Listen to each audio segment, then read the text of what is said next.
नमस्कार बच्चों, आज मैं आपको आरोह पाठ्य पुस्तक के काव्य खंड में पाठ 2 मीरा के पद की व्याख्या करने जा रही हूँ, जिसकी रचयिता कवयित्री मीराबाई है। सबसे पहले मैं आपको कवयित्री का परिचय देना चाहूँगी। मीराबाई सगुण भक्ति काव्य धारा की कृष्ण भक्ति शाखा से जुड़ी कवयित्री है।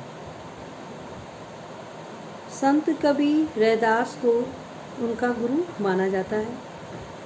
बचपन से ही कृष्ण भक्ति में चित्त रमने के कारण मीरा उन्हें ही अपना आराध्य एवं पति मानने लगी। उन्होंने लोक लाज और कुल की मर्यादा के नाम पर लगाए गए सामाजिक एवं वैचारिक बंधनों का हमेशा विरोध किया। न तो पर्दा प्रथा का पालन किया और न ही मंदिरों में सार्वजनिक रूप से नाचने गाने में कभी हिचक महसूस की। मीरा की प्रमुख रचनाएं मीरा पदावली व नरसिंह रो माहेरो हैं। सन 1546 में कृष्ण भक्ति में तल्लीन इस कवित्री का स्वर्गवास हो गया। प्रस्तुत पदों में पहले पद में मीरा ने श्री कृष्ण के प्रति अपने अगाध प्रेम व आस्था का वर्णन किया है तथा सांसारिक क्रियाकलापों में लिप्त लोगों के प्रति चिंता प्रकट करते हुए स्वयं को इस भावसागर से निकालने का अनुग्रह किया है। दूसरे पद में मीरा ने ईश्वर प्रेम के मार्ग में उत्पन्न सभी बंधनों एवं परंपराओं से मुक्त होने के कारण प्रकट हुई कठिनाइयों का वर्णन किया है तथा भगवान श्री कृष्ण का स्नेह पाकर इस संसार से मुक्ति की अभिलाषा प्रकट की है। काव्यांश नंबर 1 है। मेरे तो गिरधर गोपाल दूसरो न कोई, जाके सिर मोर मुकुट मेरो पति सोई। छाड़ी दई कुल की कान का करी है कोई, संतन ढिग बैठी बैठी लोक लाज खोई। असुवन जल सींच सींच प्रेम बेली बोई, अब तो बेली फैल गई आनंद फल खोई। दूध की मथनिया बड़े प्रेम से विलोई, ददी मती भित काढ़ी लियो डारी दई छोई। भगत देखी राजी हुई जगत देखी रोई, दासी मीरा लाल गिरधर तारो अब मोही। प्रस्तुत काव्यांश में मीराबाई श्री कृष्ण के प्रति अपने स्नेह को व्यक्त करते हुए कहती हैं कि मेरे तो गिरधर गोपाल हैं। गिरधर अर्थात पर्वत को धारण करने वाले श्री कृष्ण।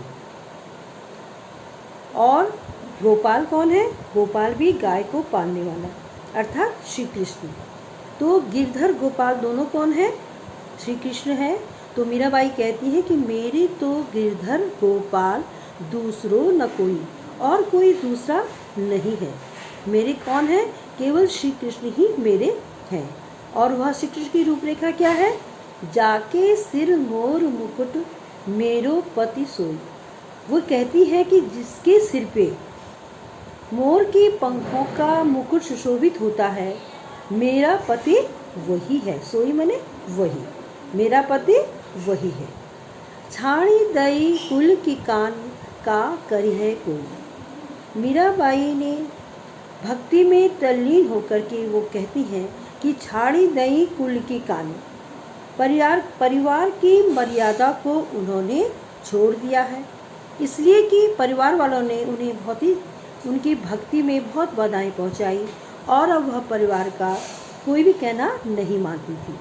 का करी है कोई, अब क्या किया जा सकता है? छाड़ी दई कुल की कान, परिवार की मर्यादा को मैंने त्याग दिया है। क्यों? संतन ढिग बैठी बैठी लोक लाज होई। क्यों? क्योंकि परिवार वालों को उनका संतों के पास जा जा कर के बैठना पसंद नहीं था और मीराबाई संतों के साथ बैठ बैठ कर के अपने भक्ति गीत गाया करती थी। और इसी कारण वो क्या कहती है कि लोक लाज खोई, परिवार की मर्यादा को, उसकी लाज को उन्होंने खो दिया है। आंसुअन जल सींच सींच प्रेम बेली हुई। अब मीराबाई कहती हैं आंसुअन जल सींची सींची, आंसू रूपी जल से, जैसे कि किसी बेल को बड़ा करने के लिए पानी डाला जाता है। आंसू मीराबाई ने अपने प्रेम रूपी बेल को, प्रेम बेली, उन्होंने जो प्रेम रूपी बेल जो बोई थी उससे उन्होंने अपने आंसू रूपी जल से सींच सींच कर बड़ा किया। प्रेम बेल, प्रेम रूपी बेल। आंसुअन जल सींची सींची, आंसू रूपी पानी से जो आंसू निकल रहे हैं, भक्ति में जो आंसू निकल रहे हैं, उस पानी से उस बेल को, प्रेम रूपी बेल को सींच सींच कर उन्होंने बड़ा किया है। और वो कहती है कि अब तो बेल फैल गई और अब वह भक्ति की जो बेल थी वह चारों तरफ फैल गई है और आनंद फल हुई और उस बेल से अब आनंद रूपी फल प्राप्त होने लगा है। मीराबाई कहती हैं कि वो भक्ति में इतनी लीन हो चुकी हैं कि अब उन्हें उस भक्ति में केवल आनंद ही आनंद नजर आता है, आनंद ही आनंद की प्राप्ति उन्हें होती है।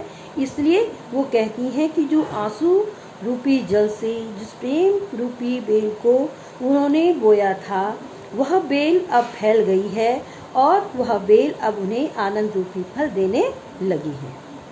वो कहती हैं कि दूध की मथनिया बड़े प्रेम से विलोई, दधी मथी घृत काढ़ी लियो, डारी दही छोड़। मीराबाई कहती हैं कि उन्होंने कृष्ण भक्ति रूपी दूध के दही को अपनी भक्ति द्वारा मथ कर उसमें से घी अर्थात सार निकाल लिया है।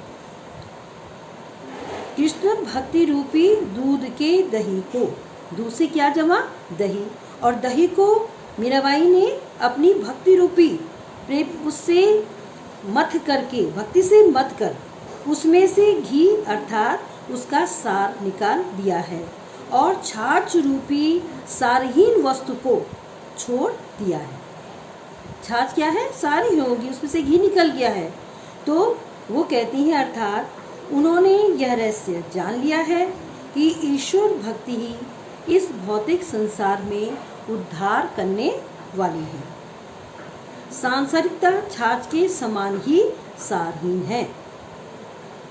आगे मीराबाई कहती है भगत देखी राजी होई, जगत देखी रोई, दासी मीरा लाल गिरधर तारो अबू मोही। मीराबाई अपने भगत देखी राजी हुई, वह कहती है कि भक्तों को देख करके उसे बड़ी प्रसन्नता होती है। राजी का मतलब प्रसन्नता, उन्हें अत्यंत प्रसन्नता प्राप्त होती है। लेकिन जहाँ वह इस संसार को देखती हैं तो उनके जो है उनसे उसको रोना आता है, वह यह नहीं देख पाती। जगत देख ही रोई, वह संसार को देख करके बिल्कुल भी खुश नहीं होती और दुखी होती हैं। संसार के जो व्यर्थ के कार्यों में व्यस्त लोग रहते हैं उनको देख करके मीराबाई दुखी होती हैं। अंत में मीरा अपने प्रभु को पुकारते हुए कहती हैं कि मैं आपकी दासी हूँ। दासी मीरा लाल गिरधर, गिरधर वही श्री कृष्ण के, हे श्री कृष्ण मैं आपकी दासी हूँ और इस भवसागर रूपी संसार से मुझे मुक्त कीजिए। तारो अब मोहि, तारना मतलब भवसागर से मुक्ति प्रदान करना। इस प्रकार यहाँ एक ओर मीरा कृष्ण भक्ति में आनंदित है तो दूसरी ओर अपनी मुक्ति की बात भी कह करके श्री कृष्ण से मिलने तथा उन्हें पाने की व्याकुलता को भी अभिव्यक्त करती हैं।